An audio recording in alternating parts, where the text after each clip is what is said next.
গল্পকথন by Kallol চ্যানেলে আপনারা শুনছেন বিভূতিভূষণ বন্দ্যোপাধ্যায়ের লেখা অপরাজিত, আজ 9ম পর্ব। অপু কিন্তু সেই ছেলেবেলার অপু আর নাই, প্রায় সবই বদলাইয়া গিয়াছে। সে অপূর্ব হাসি, সে ছেলে মানুষই, সে কথায় কথায় মান অভিমান, আবদার, গলায় সেই ঋণঋণে মিষ্টি সুর।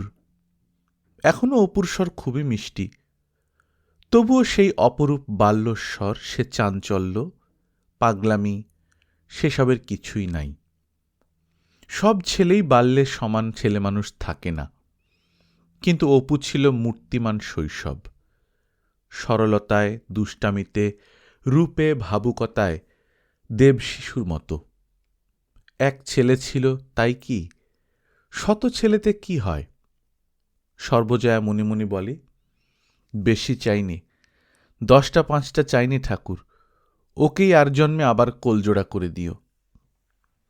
সর্বজয়ার জীবনের পাত্র পরিপূর্ণ করিয়া অপু যে অমৃত শৈশবে পরিবেশন করিয়াছে, তারই স্মৃতি তার দুঃখ ভরা জীবনপথের পাথেয়।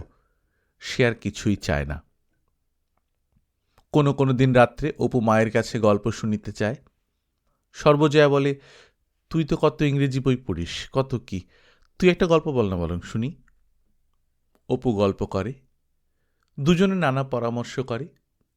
সর্বজয়া পুত্রের বিবাহ দিবার ইচ্ছা প্রকাশ করে। কাঁটাদহের সান্ডাল বাড়ি নাকি ভালো মেয়ে আছে সে শুনিয়াছে। অপু পাশটা দিলেই এইবার।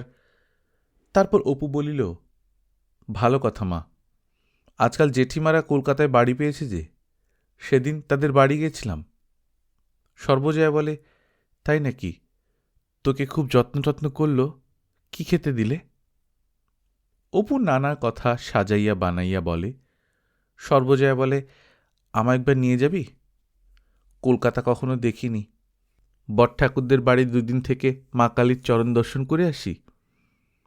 অপু বলে, বেশ তোমা, নিয়ে যাব, যেও সেই পুজোর সময়। সর্বজয়া বলে, একটা স্বাদ আছে অপু, বড়ঠাকুরদের দরুন নিশ্চিন্দপুরের বাগানখানা তুই মানুষ হয়ে যদি নিতে পারতিস ভুবন মুখুজ্জেদের কাছ থেকে, তবে। সামান্য স্বাদ, সামান্য আশা, কিন্তু যার স্বাদ, যার আশা, তার কাছে তা ছোটও নয়, সামান্যও নয়। মায়ের ব্যথা কোনখানে অপুর তাহা বুঝিতে দেরি হয় না। মায়ের অত্যন্ত ইচ্ছা নিশ্চিন্দপুরে গিয়া বাস করা, সে অপু জানে। সর্বজয়া বলে, তুই মানুষ হলে, তোর একটা ভালো চাকরি হলে, তোর বউ নিয়ে তখন আবার নিশ্চিন্দপুরে গিয়ে ভিটেতে কোঠা উঠিয়ে বাস করব। বাগানখানা কিন্তু যদি নিতে পারিস, বড় ইচ্ছে হয়। অপুর কিন্তু একটা কথা মনে হয়, মা আর বেশি দিন বাঁচবে না। মায়ের চেহারা অত্যন্ত রোগা হইয়া গিয়াছে এবার, কেবলই অসুখে ভুগিতেছে। মুখে যত রকম সান্ত্বনা দেওয়া, যত আশার কথা বলা, সব বলে। জানলার ধারে তক্তপোষে দুপুরের পর মা একটু ঘুমাইয়া পড়ে। অনেক বেলা পড়িয়া যায়। অপু কাছে আসিয়া বসে, গায়ে হাত দিয়ে বলে, গা যে তোমার বেশ গরম দেখি। সর্বজয়া সেসব কথা উড়াইয়া দেয়, এই গল্প সে গল্প করে, বলে, হ্যাঁ রে, অতসীর মা আমার কথাটা কিছু বলে? অপু মনে মনে ভাবে, মা আর বাঁচবে না বেশি দিন। কেমন যেন, কেমন, কি করে থাকবো মা মারা গেলে? অনেক বেলা পড়িয়া যায়। জানালার পাশেই একটা আতা গাছ, আতা ফুলের মিষ্টি ভুরভুরে গন্ধ বৈকালের বাতাসে। একটু পোড়ো জমি, এক ঢিবি সুরকি, একটা চারা জামরুল গাছ, পুরনো বাড়ির দেয়ালের ধারে ধারে বনমূলার গাছ, কন্টিকারির ঝাড়। একটা জায়গায় কঞ্চি দিয়া ঘিরিয়া সর্বজয়া শাকের ক্ষেত করিয়াছে। একটা অদ্ভুত ধরনের মনের ভাব হয় অপুর, কেমন এক ধরনের গভীর বিষাদ। মায়ের এইসব ছোটখাটো আশা, তুচ্ছ স্বাদ কত নিষ্ফল। মা কি ওই শাকের ক্ষেতের শাক খাইতে পারিবে? কালীঘাটের কালী দর্শন করিবে জ্যাঠাইমার বাসায় থাকিয়া? নিশ্চিন্দপুরের আমবাগান, এক ধরনের নির্জনতা, সঙ্গীহীনতার ভাব। মায়ের ওপর গভীর করুণা, রাঙা রোদ মিলাইতেছে চারা জামরুল গাছটাতে, সন্ধ্যা ঘনাইতেছে, ছাতারে ও শালিক পাখির দল কিচমিচ ও ঝাটপাটি করিতেছে। অপুর চোখে জল আসিল। কি অদ্ভুত নির্জনতা মাখানো সন্ধ্যাটা! মুখে হাসিয়া সস্নেহে মায়ের গায়ে হাত বুলাইতে বুলাইতে বলিল, আচ্ছা মা, বড় বউয়ের সঙ্গে বাজি রেখেছিলে কি নিয়ে বলো না, বললে না তো সেদিন। ছুটি ফুরাইলে অপু বাড়ি হইতে রওনা হইল। স্টেশনে আসিয়া কিন্তু ট্রেন পাইল না। গহনার নৌকা আসিতে অত্যন্ত দেরি হইয়াছে, ট্রেন আধ ঘণ্টা পূর্বে ছাড়িয়া দিয়াছে। সর্বজয়া ছেলের বাড়ি হইতে যাইবার দিনটাতে অন্যমনস্ক থাকিবার জন্যে কাপড় বালিশের ওয়ার সাজি মাটি দিয়া সিদ্ধ করিয়া বাঁশবনের ডোবার জলে কাচিতে নামিয়াছে। সন্ধ্যার কিছু পূর্বে অপু বাড়ির দাওয়ায় জিনিসপত্র নামাইয়া ছুটিয়া ডোবার ধারে গিয়া পিছন হইতে ডাকিল, মা। সর্বজয়া ভুলিয়া থাকিবার জন্যে দুপুর হইতে কাপড় সিদ্ধ লইয়া ব্যস্ত আছে। চমকিয়া পেছন দিকে চাহিয়া আনন্দ মিশ্রিত সুরে বলে, তুই যাওয়া হল না? অপু হাসি মুখে বলে, গাড়ি পাওয়া গেল না, এসো বাড়ি। বাঁশবনের ছায়ায় মায়ের মুখে সেদিন যে অপূর্ব আনন্দের ও তৃপ্তির ছাপ পড়িয়াছিল, অপু পূর্বে কোনোদিন তাহা দেখে নাই। বহুকাল পর্যন্ত মায়ের এই মুখখানা তাহার মনে ছিল। সেদিন রাত্রে দুজনে নানা কথা। অপু আবার ছেলেবেলাকার গল্প শুনিতে চায় মার মুখ থেকে। সর্বজয়া লজ্জিত সুরে বলে, হ্যাঁ, আমার আবার গল্প। সেসব ছেলে বয়সের গল্প, তা বুঝি এখন তো শুনে ভাল লাগবে? অপুকে আর সর্বজয়া বুঝিতে পারে না। এসে ছোট্ট অপু নয়, যে ঠোঁট ফুলাইলেই সর্বজয়া বুঝিত ছেলে কি চাহিতেছে। এই কলেজের ছেলে তরুণ অপু, এর মন মতিগতি আশা আকাঙ্ক্ষা সর্বজয়ার অভিজ্ঞতার বাহিরে। অপু বলে, না মা, তুমি সেই ছেলেবেলার শ্যামলঙ্কার গল্পটা করো। সর্বজয়া বলে, তা আবার কি শুনবি? তুই বরং তোর বইয়ের একটা গল্প বল, কত ভালো ভালো গল্প তো পড়িস। পরদিন সে কলকাতায় ফিরিল। কলেজ সেই দিনই প্রথম খুলিয়াছে। প্রমোশন পাওয়া ছেলেদের তালিকা বাহির হইয়াছে। নোটিশ বোর্ডের কাছে রথযাত্রার ভিড়। সে অধীর আগ্রহে ভিড় ঠেলিয়া নিজের নামটা আছে কিনা দেখিতে গেল। আছে। দু তিনবার বেশ ভালো করিয়া দেখিল। আরও আশ্চর্য এই যে পাশেই যেসব ছেলে পাশ করিয়াছে অথচ বেতন বাকি থাকার দরুন প্রমোশন পায় নাই, তাহাদের একটা তালিকা দেওয়া আছে, কিন্তু তাহার মধ্যে অপুর নাম নাই। অথচ অপু জানে তাহারই বেতন সর্বাপেক্ষা বেশি বাকি। সে ব্যাপারটা বুঝিতে না পারিয়া ভিড়ের বাহিরে আসিল। কেমন করিয়া এরূপ অসম্ভব সম্ভব হইল নানা দিক হইতে বুঝিবার চেষ্টা করিয়াও তখন কিছু ঠাহর করিতে পারিল না। দু তিন দিন পরে তাহার এক সহপাঠী নিজের প্রমোশন বন্ধ হওয়ার কারণ জানিতে অফিস ঘরে কেরানির কাছে গেল। সেও সঙ্গে গেল। হেড ক্লার্ক বলিল, এ কি ছেলের হাতের মোয়া ছোকরা, কত রোল? পরে একখানা বাঁধানো খাতা খুলিয়া আঙুল দিয়া দেখাইয়া বলিল, এই দেখো, রোল 10। লাল কালির মার্ক মারা রয়েছে, 2 মাসের মাইনে বাকি। মাইনে শোধ না দিলে প্রমোশন দেওয়া হবে না। প্রিন্সিপালের কাছে যাও, আমি আর কি করব? অপু তাড়াতাড়ি ঝুঁকিয়া পুড়িয়া দেখিতে গেল। তাহার রোল নম্বর 20, একই পাতায়। দেখিল অনেক ছেলের নামের সঙ্গে কালিতে ডি লেখা আছে, অর্থাৎ ডিফল্টার, মাহিনা দেয় নাই। সঙ্গে সঙ্গে নামের উল্টা দিকে মন্তব্যের ঘরে কোন কোন মাসের মাহিনা বাকি তাহা লেখা আছে, কিন্তু তাহার নামটাতে কোনো কিছুর দাগ বা আঁচড় নাই। একেবারে পরিষ্কার মুক্তার মতো হাতের লেখা জলজল করিতেছে, রায় অপূর্ব কুমার। লাল কালির একটা বিন্দু পর্যন্ত নাই। ঘটনা হয়তো খুব সামান্য, কিছুই না, হয়তো একটা সম্পূর্ণ কলমের ভুল, না হয় কেরানির হিসাবের ভুল। কিন্তু অপুর মনে ঘটনাটা গভীর রেখাপাত করিল। মনে আছে অনেক দিন আগে ছেলেবেলায় তাহার দিদি যেবার মারা গিয়াছিল, সেবার শীতের দিনে বৈকালে নদীর ধারে বসিয়া ভাবিত দিদি কি নরকে গিয়াছে। সেখানকার বর্ণনা সে মহাভারতে পড়িয়াছিল। ঘোর অন্ধকার নরকে শত শত বিকটাকার পাখি ও তাহাদের চেয়েও বিকটাকার যমদূতের হাতে পড়িয়া তাহার দিদির কি অবস্থা হইতেছে। কথাটা মনে আসিতেই বুকের কাছটায় কি একটা আটকাইয়া যেন গলা বন্ধ হইয়া আসিত। চোখের জলে কাশবন শিমুল গাছ ঝাপসা হইয়া আসিত। কি জানি কেন সে তাহার হাস্যমুখী দিদির সঙ্গে মহাভারতোক্ত নরকের পারিপার্শ্বিক অবস্থার যেন কোনো মতেই খাপ খাওয়াইতে পারিত না।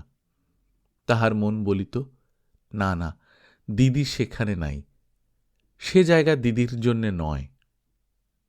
তারপর ওপারে কাশবনে ম্লান সন্ধ্যার রাঙা আলো যেন অপূর্ব রহস্য মাখানো মনে হইত। আপনা আপনি তাহার শিশুমন কোন অদৃশ্য শক্তির নিকট হাত জোড় করিয়া প্রার্থনা করিত, আমার দিদিকে তোমরা কোনো কষ্ট দিও না, সে অনেক কষ্ট পেয়ে গেছে, তোমাদের পায়ে পড়ি, তাকে কিছু বলো না। ছেলেবেলার সেই সহজ নির্ভরতার ভাব সে এখনো হারায় নাই। এই সেদিনও কলিকাতায় পড়িতে আসিবার সময়ও তাহার মনে হইয়াছিল, যাই না, আমি তো একটা ভালো কাজে যাচ্ছি, কত লোক তো কত চায়, আমি বিদ্যে চাইছি, আমায় এর উপায় ভগবান ঠিক করে দেবেন। তাহার এই নির্ভরতা আরও দৃঢ় ভিত্তির উপর দাঁড় করাইয়াছিল দেওয়ানপুরের হেডমাস্টার মিস্টার দত্ত। তিনি ছিলেন ভক্ত ও বিশ্বাসী খ্রিস্টান। তিনি তাহাকে যেসব কথা বলিতেন, অন্য কোনো ছেলের সঙ্গে সে ভাবের কথা বলিতেন না। শুধু গ্রামার অ্যালজেব্রা নয়, কত উপদেশের কথা, গভীর বিশ্বাসের কথা, ঈশ্বর, পরলোক, অন্তরতম অন্তরের নানা গোপন বাণী। হয়তোবা তাহার মনে হইয়াছিল, এই বালকের মনের ক্ষেত্রে এই সকল উপদেশ সময়ে অঙ্কুরিত হইবে। শ্রাবণ মাসের মাঝামাঝি রাস্তায় ফেরিওয়ালা হাঁকিতেছে, পেয়ারা ফুলিয়াম, ল্যাংড়া আম। দিনরাত টিপ টিপ বৃষ্টি, পথঘাটে জল কাদা। এই সময়টার সঙ্গে অপুর কেমন একটা নিরাশ্রয়তা ও নিঃসম্বলতার ভাব জড়ো হইয়া আছে। আর বছর ঠিক এই সময়টিতে কলিকাতায় নূতন আসিয়া অবলম্বন শূন্য অবস্থায় পথে পথে ঘুরিতে হইয়াছিল। কি জানি কি হয়, কোথায় না জানি কি সুবিধা জুটিবে। এইবারও তাই। ওষুধের কারখানায় এবার আর স্থান হয় নাই। এক বন্ধুর মেসে দিন কতক উঠিয়াছিল, এখন আবার অন্য একটি বন্ধুর মেসে আছে। নানা স্থানে ছেলে পড়ানোর চেষ্টা করিয়া কিছুই জুটিল না। পরের মেসেই বা চলে কি করিয়া? তাহা ছাড়া এই বন্ধুটির ব্যবহার তত ভালো নয়, কেমন যেন বিরক্তির ভাব সর্বদাই।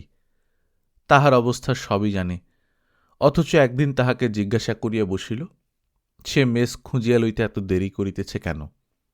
এই মাসটার পরে আর কোথাও সিট কি খালি পাওয়া যাইবে? অপু মনে মনে বড় আহত হইল। একদিন তাহার হঠাৎ মনে হইল, খবরের কাগজ বিক্রয় করিলে কেমন হয়? কলিকাতার খরচ চলে না, মাকেও তো। অপু সব সন্ধান লইল।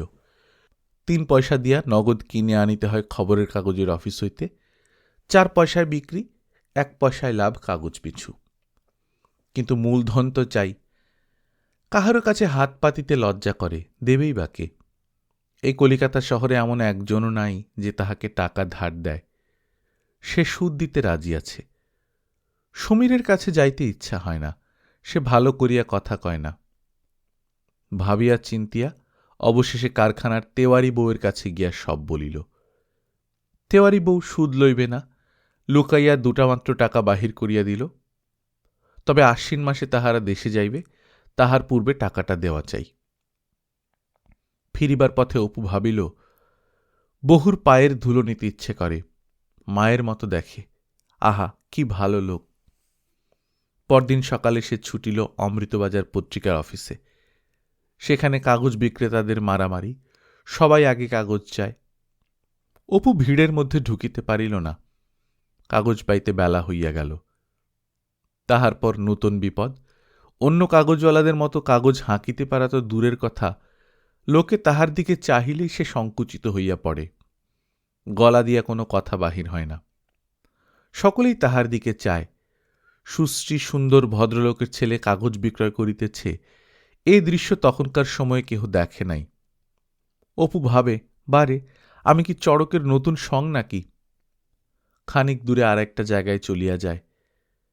কাহাকেও বিনীতভাবে মুখের দিকে না চাহিয়া বলে, একখানা খবরের কাগজ নেবেন, অমৃতবাজার। কলেজ যাইবার পূর্বে মাত্র 18খানি বিক্রয় হইল। বাকিগুলি এক খবরের কাগজের ফেরিওয়ালা 3 পয়সা দরে কিনিয়া লইল। পরদিন লজ্জাটা অনেকটা কমিল। ট্রামে অনেকগুলি কাগজ কাটিল। বোধহয় বাঙালি ভদ্রলোকের ছেলে বলিয়াই তাহার নিকট হইতে অনেকে কাগজ লইল।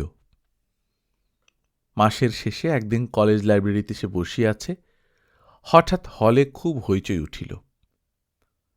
গিয়া দেখে কোথাকার একজন ছেলে লাইব্রেরির একখানা বই চুরি করিয়া পালাইতেছিল। ধরা পড়িয়াছে তাহারই গোলমাল। অপু তাহাকে চিনিল। একদিন আর বছর সে ঠাকুর বাড়িতে খাইতে যাইতেছিল। ওই ছেলেটিও বারাণসী ঘোষ স্ট্রিটের দত্তবাড়ির দরিদ্র ছাত্র হিসেবে খাইতে যাইতেছিল। শীতের রাত্রি, খুব বৃষ্টি আসাতে দুজনে এক গাড়ি বারান্দার নিচে ঝাড়া 2 ঘণ্টা দাঁড়াইয়া থাকে। ছেলেটি তখন অনেক দূর হইতে হাঁটিয়া অতদূর খাইতে যায় শুনিয়া অপুর মনে বড় দয়া হয়। সে নাম জানিত, মেট্রোপলিটন কলেজের 3rd ইয়ারের ছেলে, তাহাও জানিত, কিন্তু কোনো কথা প্রকাশ করিল না। কলেজ সুপারিনটেন্ডেন্ট পুলিশের হাতে দিবার ব্যবস্থা করিতেছিলেন। দর্শনের অধ্যাপক বৃদ্ধ প্রসাদ দাস মিত্র মধ্যস্থতা করিয়া ছাড়িয়া দিলেন। অপুর মনে বড় আঘাত লাগিল। সে পিছু পিছু গিয়া অখিল মিস্ত্রি লেনের মোড়ে ছেলেটিকে ধরিল। ছেলেটির নাম হরেন। সে দিশেহারার মতো হাঁটিতেছিল। অপুকে চিনিতে পারিয়া ঝরঝর করিয়া কাঁদিয়া ফেলিল। অত্যন্ত অচল হইয়াছে, ছেঁড়া কাপড়, চারদিকে দেনা। দত্তবাড়ি আজকাল আর খাইতে দেয় না। বর্ধমান জেলায় দেশ, এখানে কোনো আত্মীয় স্বজন নাই। অপু মির্জাপুর পার্কে একখানা বেঞ্চিতে তাহাকে টানিয়া লইয়া গিয়া বসাইল। ছেলেটির মুখে বসন্তের দাগ, রং কালো, চুল রুক্ষ, গায়ের শার্ট কবজির অনেকটা উপর পর্যন্ত ছেঁড়া। অপুর চোখে জল আসিতেছিল। বলিল, তোমাকে একটা পরামর্শ দিই, শোনো। খবরের কাগজ বিক্রি করবে? বাদাম ভাজা খাওয়া যাক, এসো। আয় বাদাম ভাজা। পূজা পর্যন্ত দুজনের বেশ চলিল। পূজার পরেই পুনর্মসিক। তেওয়ারি বউয়ের দেনা শোধ করিয়া যাহা থাকিল, তাহাতে মাসিক খরচের কিছু অংশ কুলান হয় বটে, বেশিটাই হয় না। 2nd ইয়ারের টেস্ট পরীক্ষা হইয়া গেল। এইবার এই গোলমাল। সারা বছরের মাহিনা ও পরীক্ষার ফি দিতে হইবে অল্পদিন পরেই। উপায় কিছুই নাই। সে কাহারও কাছে কিছু চাহিতে পারিবে না, হয়তো পরীক্ষায় দেওয়া হইবে না। সত্যই তো, এত টাকা, এ তো আর ছেলে খেলা নয়। মন্মথকে একদিন হাসিয়া সব কথা খুলিয়া বলে।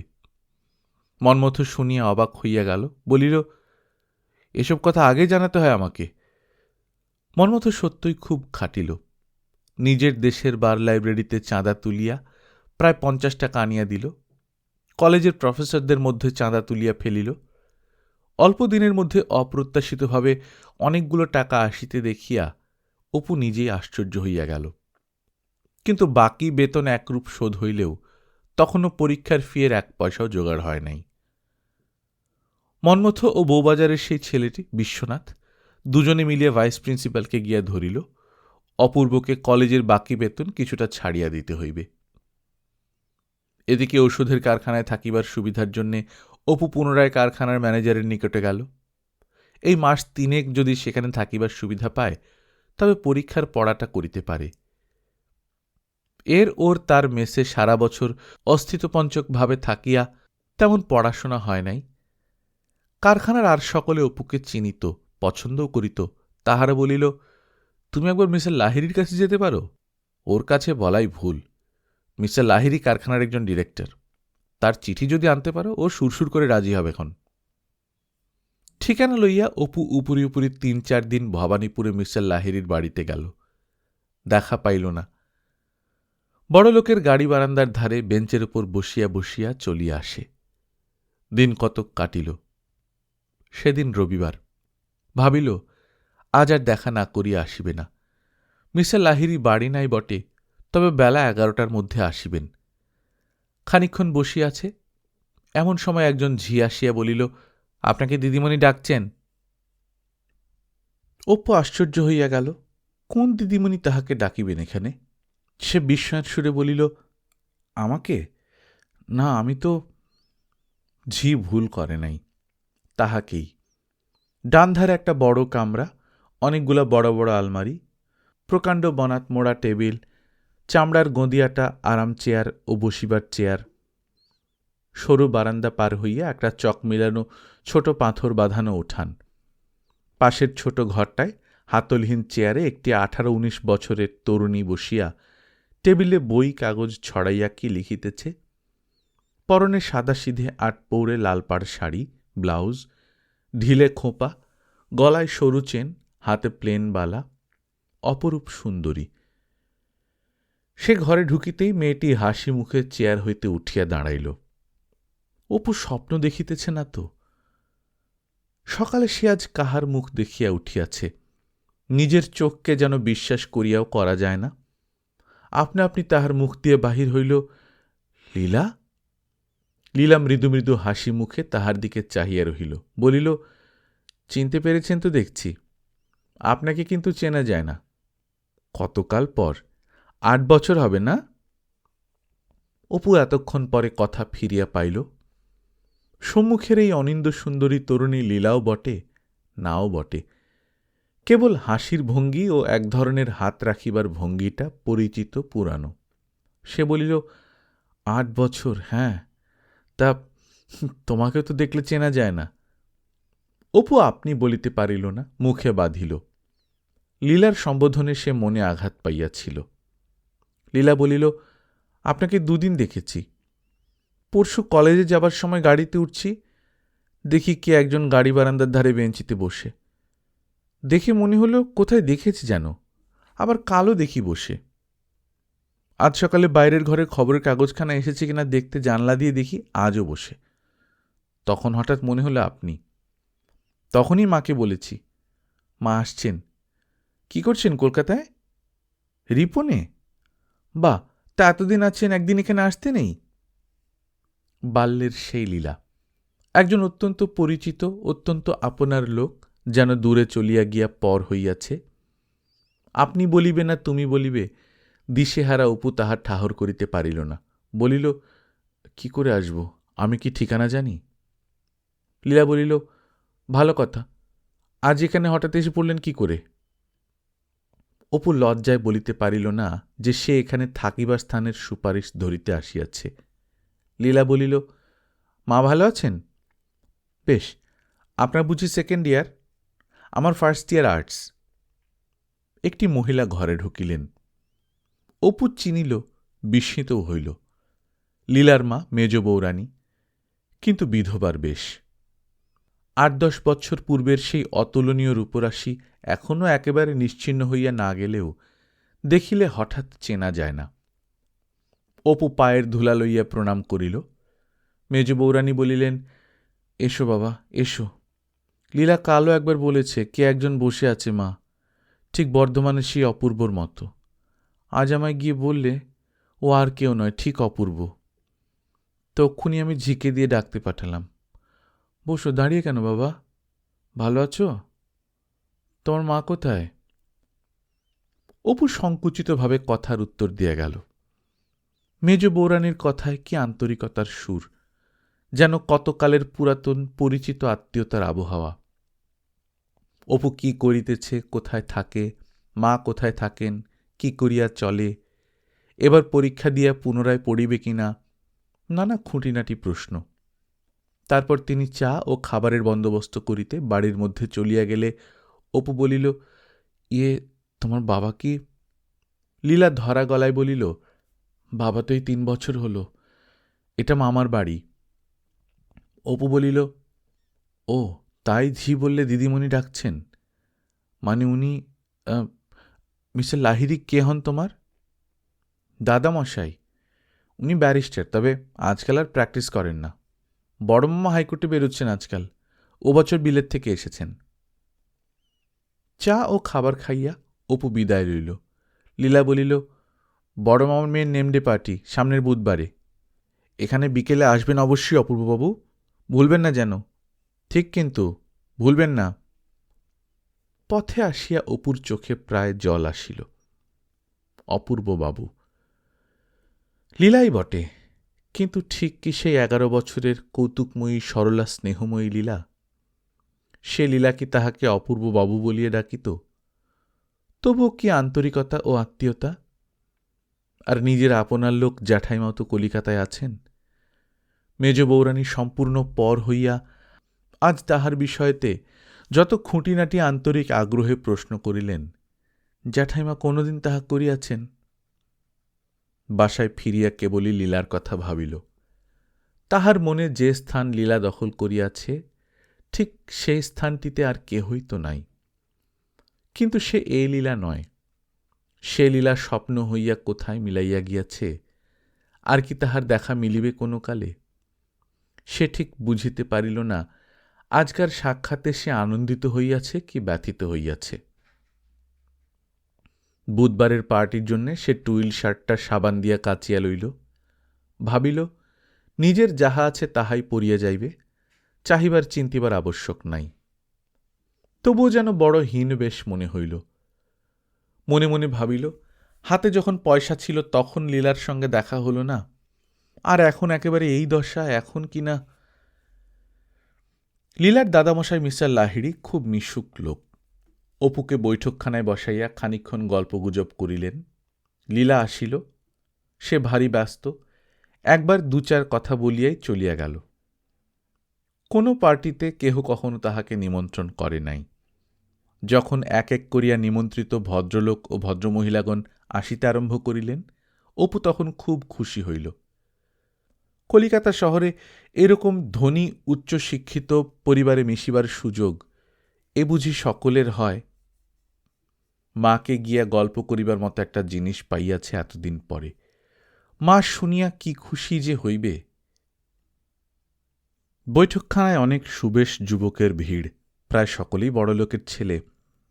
কেহ বা নূতন ব্যারিস্টারি পাশ করিয়া আসিয়াছে, কেহ বা ডাক্তার, বেশিরভাগ বিলাত ফেরত। কি লইয়া অনেকক্ষণ ধরিয়া তর্ক হইতেছিল। কর্পোরেশন ইলেকশন লইয়া কথা কাটাকাটি। অপু এ বিষয়ে কিছু জানে না, সে একপাশে চুপ করিয়া বসিয়া রহিল। পাড়াগাঁয়ের কোন এক মিউনিসিপ্যালিটির কথায় সেখানকার নানা অসুবিধার কথা উঠিল। একজন মধ্যবয়সী লোক, মাথায় কাঁচা পাকা চুল, চোখে সোনা বাঁধানো চশমা, একটু টানিয়া টানিয়া কথা বলার অভ্যাস। মাঝে মাঝে মোটা চুরুটে টান দিয়া কথা বলিতেছিলেন। দেখুন মিস্টার সেন, এগ্রিকালচারের কথা যে বলছেন ও শখের ব্যাপার নয়।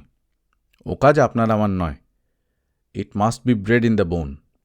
জন্মগত একটা ধাত গড়ে না উঠলে শুধু কলের লাঙল কিনলেও হয় না। প্রতিপক্ষ একজন 30-35 বছরের যুবক, সাহেবী পোশাক পরা, বেশ সবল ও সুস্থকায়। তিনি অধীরভাবে সামনে ঝুঁকিয়া বললেন, মাফ করবেন রমেশবাবু, কিন্তু এ কথার কোনো ভিত্তি আছে বলে আমার মনে হয় না। আপনি কি বলতে চান তাহলে এডুকেশন, অর্গানাইজেশন, ক্যাপিটাল এসবের মূল্য নেই এগ্রিকালচারে?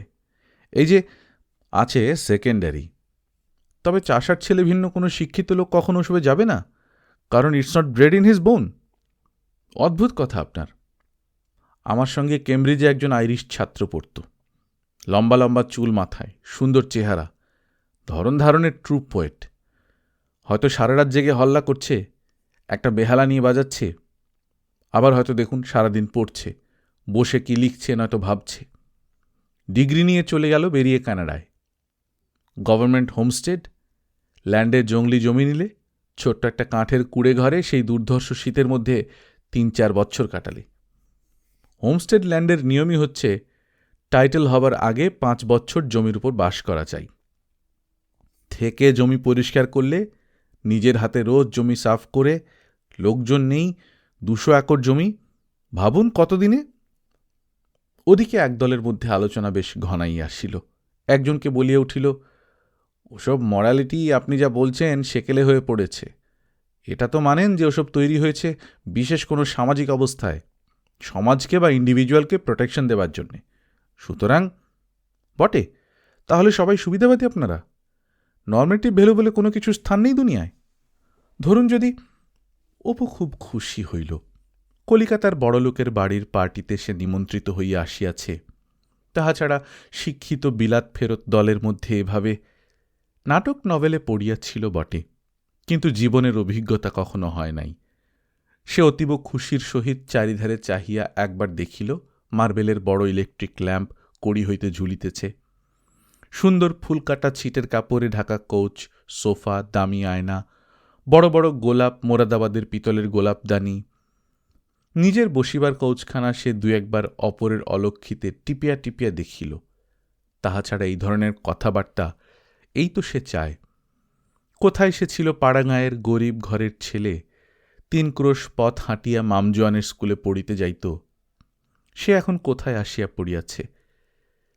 এই ধরনের একটা উৎসবের মধ্যে তাহার উপস্থিতি ও 5 জনের একজন হইয়া বসিবার আত্মপ্রসাদে ঘরের তাবৎ উপকরণ ও অনুষ্ঠানকে যেন সে সারা দেহ মন দ্বারা উপভোগ করিতেছিল। কৃষিকার্যে উৎসাহী ভদ্রলোকটি অন্য কথা তুলিয়াছেন, কিন্তু অপুর দক্ষিণ ধারের দলটি পূর্ব আলোচনায় চালাইতেছেন তখনও। অপুর মনে হইল সেও এই আলোচনায় যোগদান করিবে, আর হয়তো এই ধরনের সম্ভ্রান্ত সমাজে মিশিবার সুযোগ জীবনে কখনো ঘটিবে না। এই সময় দু একটা কথা বলিলে সেও তো একটা আত্মপ্রসাদ, ভবিষ্যতে ভাবিয়া আনন্দ পাওয়া যাইবে।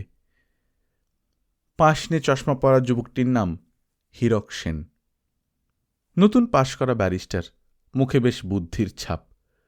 কি কথায় সে বলিল, ওসব মানিনে বিমলবাবু, দেহ একটা ইঞ্জিন, ইঞ্জিনে যতক্ষণ স্টিম থাকে চলে, যেই কলকবজা বিগড়ে যায় সব বন্ধ। অপু অবসর খুঁজিতেছিল। এই সময় তাহার মনে হইল এ বিষয়ে সে কিছু কথা বলিতে পারে। সে দু একবার চেষ্টা করিয়া সাহস সঞ্চয় করিয়া কতকটা আনাড়ি কতকটা মরিয়ার মতো আরক্ত মুখে বলিল, দেখুন মাপ করবেন, আমি আপনার মতে ঠিক মত দিতে পারিনি। দেহটাকে ইঞ্জিনের সঙ্গে তুলনা করুন, ক্ষতি নেই, কিন্তু যদি বলেন দেহ ছাড়া আর কিছু নেই। ঘরের সকলেই তাহার দিকে কতকটা বিস্ময়ে কতকটা কৌতুকের সহিত চাহিতেছে, সেটুকু সে বুঝিতে পারিল। তাহাতে সে আরও অভিভূত হইয়া পড়িল। সঙ্গে সঙ্গে সেটুকু চাপিবার চেষ্টায় আরও মরিয়া হইয়া উঠিল। একজন বাধা দিয়ে বলিল, মশাই কি করেন জানতে পারি? আমি এবার আইয়ে দেব। পাশনে চশমা পরা যে যুবকটি ইঞ্জিনের কথা তুলিয়াছিল সে বলিল, ইউনিভার্সিটির আরও 2 ক্লাস পড়ে এই তর্কগুলো করলে ভালো হয় না? সে এমন অতিরিক্ত শান্তভাবে কথাগুলো বলিল যে ঘর শুদ্ধ লোক হো হো করিয়া হাসিয়া উঠিল। অপুর মুখ ডালিমের মতো লাল হইয়া উঠিল। যদি সে পূর্ব হইতেই ধারণা করিয়া না লইত যে সে এই সভায় ক্ষুদ্রাদপি ক্ষুদ্র এবং উহারা দয়া করিয়া তাহার উপস্থিতি এখানে সহ্য করিতেছে, তাহা হইলে এমন উগ্র ও অভদ্রভাবের প্রত্যুত্তরে হয়তো তাহার রাগ হইত। কিন্তু সে তো কিছুতেই এদের সমকক্ষ নয়। রাগ করিবার মতো ভরসা সে নিজের মধ্যে খুঁজিয়া পাইল না।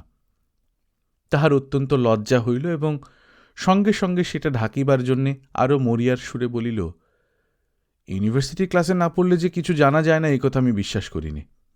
আমি একথা বলতে পারি, কোনো 4th ইয়ারের ছাত্র যে কোনো কলেজের হিস্ট্রিতে কি ইংলিশ পোয়েট্রিতে কিংবা জেনারেল নলেজে আমার সঙ্গে পারবে না। নিতান্ত অপটু ধরনের কথা। সকলে আরও এক দফা হাসিয়া উঠিল। অতঃপর তাহারা নিজেদের মধ্যে অন্য কথাবার্তায় প্রবৃত্ত হইল। অপু আধ ঘণ্টা থাকিলেও তাহার অস্তিত্বই যেন সকলে ভুলিয়া গেল। উঠিবার সময় তাহারা নিজেদের মধ্যে করমর্দন ও পরস্পরের নিকট বিদায় গ্রহণ করিল। তাহার দিকে কেহ ফিরিয়াও চাহিল না। যেভাবে সকলে তাহাকে উড়াইয়া দিল বা মানুষের মধ্যে গণ্য করিল না, তাহাতে সত্যই অপু অপমান ও লজ্জায় অভিভূত হইয়া পড়িল। তাহার পাশ কাটাইয়া সকলে চলিয়া গেল। কেহ একটা প্রশ্নও জিজ্ঞাসা করিল না। তাহার সম্বন্ধে কেহ কোনো কৌতূহল দেখাইল না। অপু মনে মনে ভাবিল, বেশ, না বলুক কথা, আমি কি জানি না জানি তার খবর ওরা কি জানে। সে জানত অনিল। সে চলিয়া যাইতেছে, এমন সময় লীলা আসিয়া তাহাকে নিজে বাড়ির মধ্যে লইয়া গেল। বলিল, মা, অপূর্ববাবু না খেয়েই চুপি চুপি পালাচ্ছিলেন। লীলা বৈঠকখানার ব্যাপারটা না জানিতে পারে। একটি ছোট 8-9 বছরের ছেলেকে দেখাইয়া বলিল, একে চেনেন অপূর্ববাবু? এ সেই খোকামণি, আমার ছোট্ট ভাই। এর অন্নপ্রাশনই আপনাকে একবার আসতে বলেছিল, মনে নেই? লীলার কয়েকটি সহপাঠিনী সেখানে উপস্থিত। সে সকলকে বলিল, তোমরা জানো না, অপূর্ববাবুর গলা খুব ভালো। তবে গান গাইবেন কিনা জানি নে, মানে বেজায় লাজুক। আমি ছেলেবেলা থেকেই দেখে আসছি। একটা অনুরোধ রাখবেন অপূর্ববাবু? অপু অনেকের অনুরোধ উপরোধে অবশেষে বলিল, আমি বাজাতে জানি নে, কেউ যদি বরং বাজান। খাওয়াটা ভালোই হইল, তবুও রাত্রে বাসায় ফিরিতে ফিরিতে তাহার মনে হইতেছিল আর কখনো সে আসিবে না এখানে। বড় লোকের সঙ্গে তাহার কিসের খাতির, দরকার কি আসিবার? একটা দারুণ অতৃপ্তি। যেদিন অপুর পরীক্ষা আরম্ভ হইবে তাহার দিন 5 আগে অপু পত্রে জানিল মায়ের অসুখ। হস্তাক্ষর তেলিবাড়ির বড় বউয়ের। সন্ধ্যার সময় অপু বাড়ি পৌঁছিল। সর্বজয়া কাঁথা গায়ে দিয়া শুইয়া আছে, দুর্বল হইয়া পড়িয়াছে দেখিয়া মনে হয়। অপুকে দেখিয়া তাড়াতাড়ি বিছানার উপর উঠিয়া বসিল। অনেকদিন হইতেই অসুখে ভুগিতেছে। পরীক্ষার পড়ার ব্যাঘাত হওয়ার ভয়ে খবর দেয় নাই। সেদিন তেলিবউ জোর করিয়া নিজে পত্র দিয়াছে।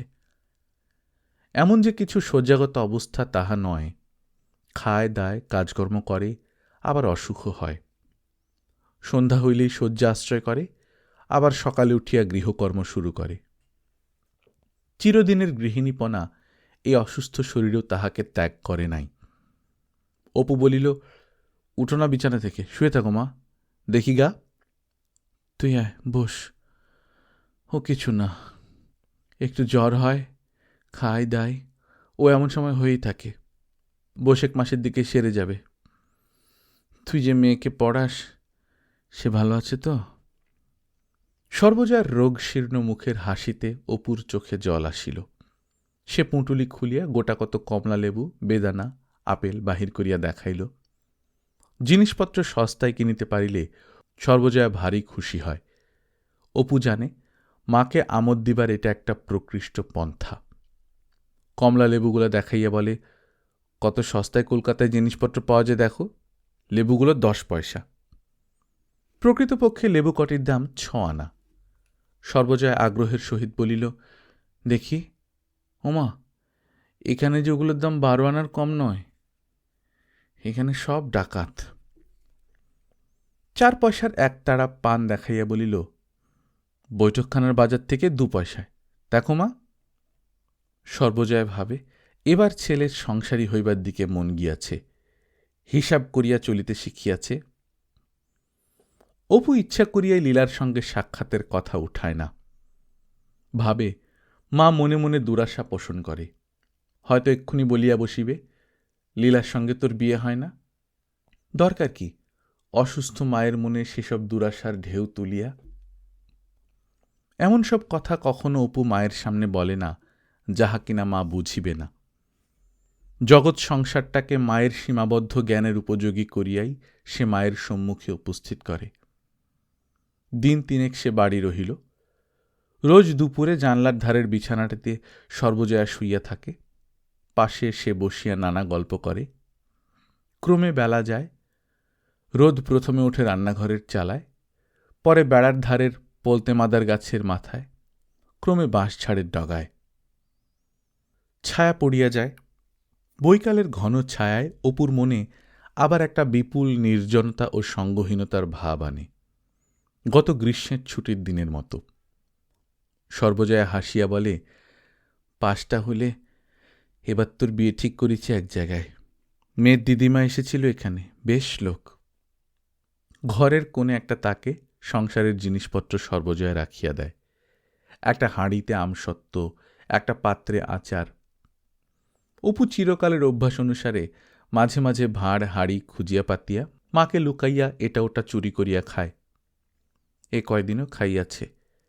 সর্বজয়া বিছানায় চোখ বুজিয়া শুইয়া থাকে, টের পায় না। সেদিন দুপুরে অপু জানলাটার কাছে দাঁড়াইয়া আছে, গায়ে মায়ের গামছাখানা। হঠাৎ সর্বজয়া চোখ চাহিয়া বলিল, আমার গামছাখানা আবার পিসছ কেন? ওখানা তিলে বড়ি দেব বলে রেখে দিয়েছি। কুণ্ডুদের বাড়ির গামছা ওখানা, ভারী টনকো। আর সরে সরে তাকটার ঘাড়ে যাচ্ছ কেন? ছুস নে তাক। তুমি এমন দুষ্টু হয়েছ, বাসি কাপড়ে ছুঁয়েছিলে তাকটা। কথাটা অপুর বুকে কেমন বেঁধিল। মা সেরে উঠে তিলে বড়ি দেবে, তা দিয়েছে। মা আর উঠছে না, হঠাৎ তাহার মনে হইল, এই সেদিনও তো সে তাক হইতে আমসত্ত্ব চুরি করিয়াছে। মা, অসহায় মা বিছানায় জ্বরের ঘোরে পড়িয়াছিল। 21 বৎসর ধরিয়া মায়ের যে শাসন চলিয়াছিল, আজ তাহা শিথিল হইয়া পড়িতেছে, দুর্বল হইয়া পড়িতেছে। নিজের অধিকার আর বোধহয় প্রতিষ্ঠিত করিতে পারিবে না কখনো। অপু 4র্থ দিন সকালে চলিয়া গেল। কালই পরীক্ষা, চুকিয়া গেলেই আবার আসিবে। শেষ রাত্রে ঘুম ভাঙিয়া শোনে সর্বজয়া রান্নাঘরে ইতিমধ্যে কখন ঘুম হইতে উঠিয়া চলিয়া গিয়াছে। ছেলের সঙ্গে গরম গরম পরোটা দেওয়া যাইবে। সর্বজয়ার এরকম কোনোদিন হয় নাই। অপু চলিয়া যাওয়ার দিনটা হইতে বৈকালে তাহার মনটা এত হু হু করিতে লাগিল, যেন কেহ কোথাও নাই। একটা অসহায় ভাব, মনের উদাস অবস্থা, কত কথা, সারা জীবনের কত ঘটনা, কত আনন্দ ও অশ্রুজলের ইতিহাস একে একে মনে আসিয়া উদয় হয়। গত 1 মাস ধরিয়া এইসব কথা মনে হইতেছে। নির্জনে বসিলেই, বিশেষ করিয়া ছেলেবেলায় বুধি বলিয়া গাইছিল বাড়িতে, বাল্যসঙ্গিনী হিমিদি, দুজনে একসঙ্গে দোপেটে গাঁদা গাছ পুঁতিয়া জল দিত।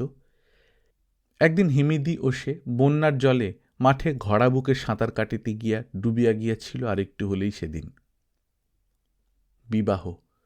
মনে আছে, সেদিন দুপুরে খুব বৃষ্টি হইয়াছিল। তাহার ছোট ভাই তখনও বাঁচিয়া লুকাইয়া তাহাকে নাড়ু দিয়া গিয়াছিল হাতের মুঠোয়।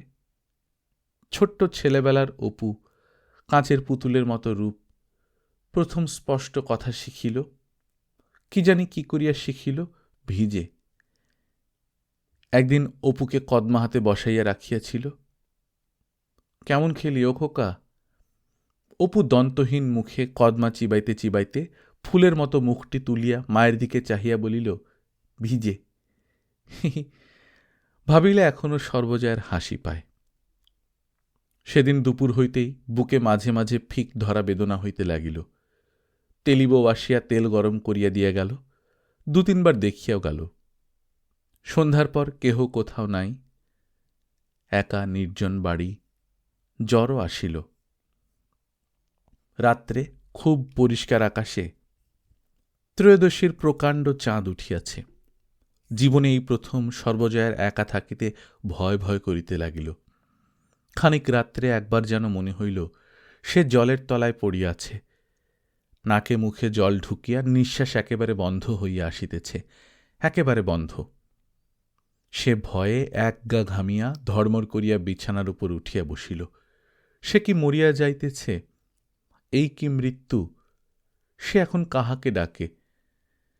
জীবনে সর্বপ্রথম এই তাহার জীবনের ভয় হইল। ইহার আগে কখনো তো এমন হয় নাই। পরে নিজের ভয় দেখিয়া তাহার আরেক দফা ভয় হইল। ভয় কিসের? না না, মৃত্যু। সে এরকম নয়, ও কিছু না। কত চুরি, কত পাপ। চুরি যে কত করিয়াছে তাহার কি ঠিক আছে? ছেলে মেয়েকে খাওয়াইতে অমুকের গাছের কলার কাঁদিটা, অমুকের গাছের শশাটা লুকাইয়া রাখিত তক্তপোষের তলায়।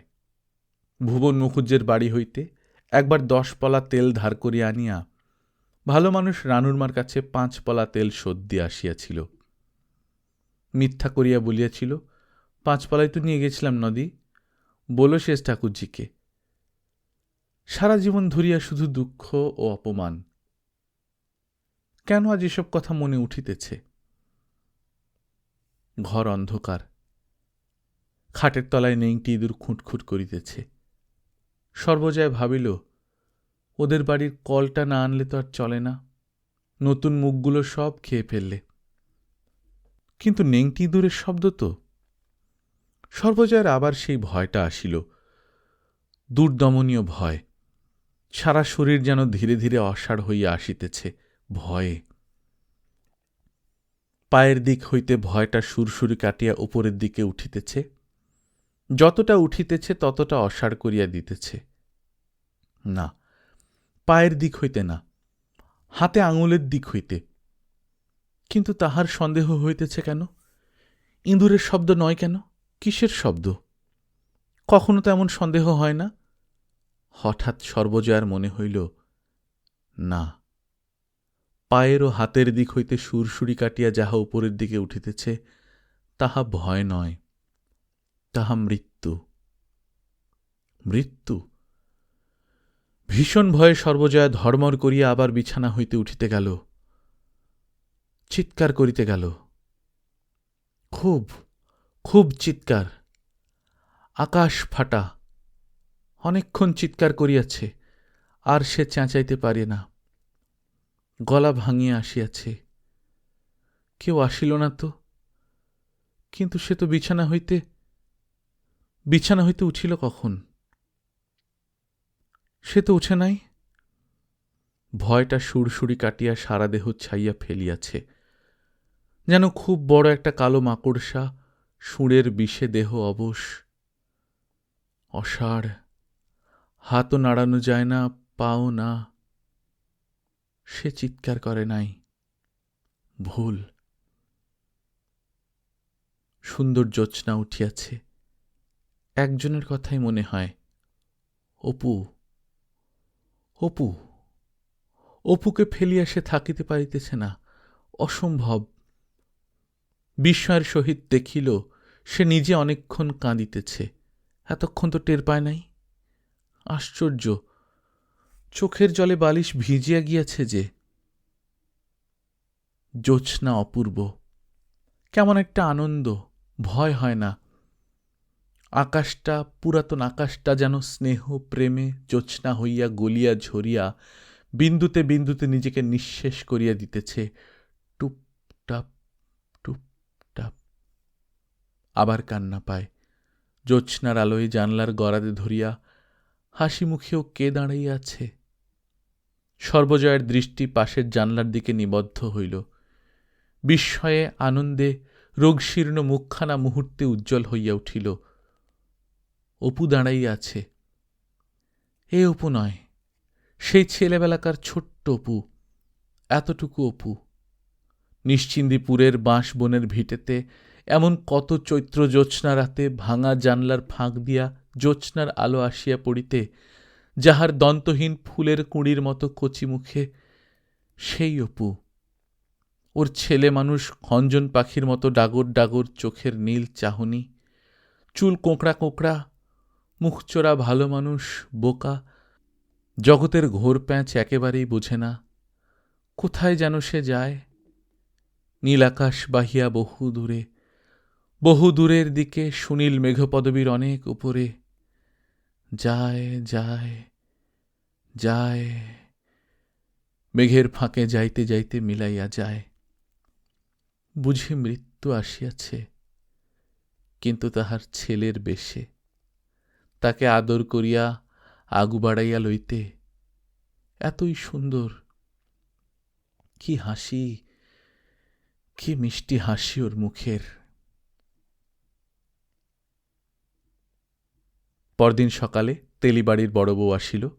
দরজায় রাত্রে খিল দেওয়া হয় নাই, খোলাই আছে।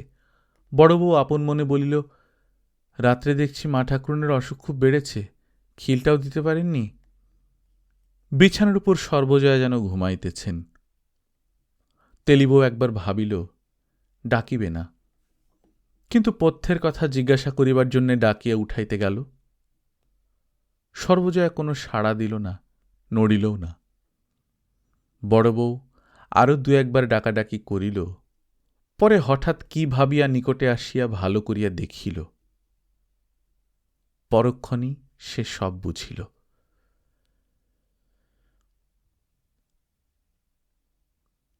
গল্পকথন বাই কল্লোল চ্যানেলে আপনারা শুনছেন বিভূতিভূষণ বন্দ্যোপাধ্যায়ের লেখা অপরাজিত, আজ ৯ম পর্ব। আমরা নিয়মিত গল্প পাঠ করে শোনাচ্ছি। আপনারা যারা প্রথমবার মতো শুনছেন, কাইন্ডলি সাবস্ক্রাইব করে নেবেন। গল্প পাঠ ভালো লাগলে বন্ধুদের সঙ্গে শেয়ার করবেন। নিজে ভালো থাকবেন, আশেপাশের লোকজনকে ভালো রাখবেন। টাটা।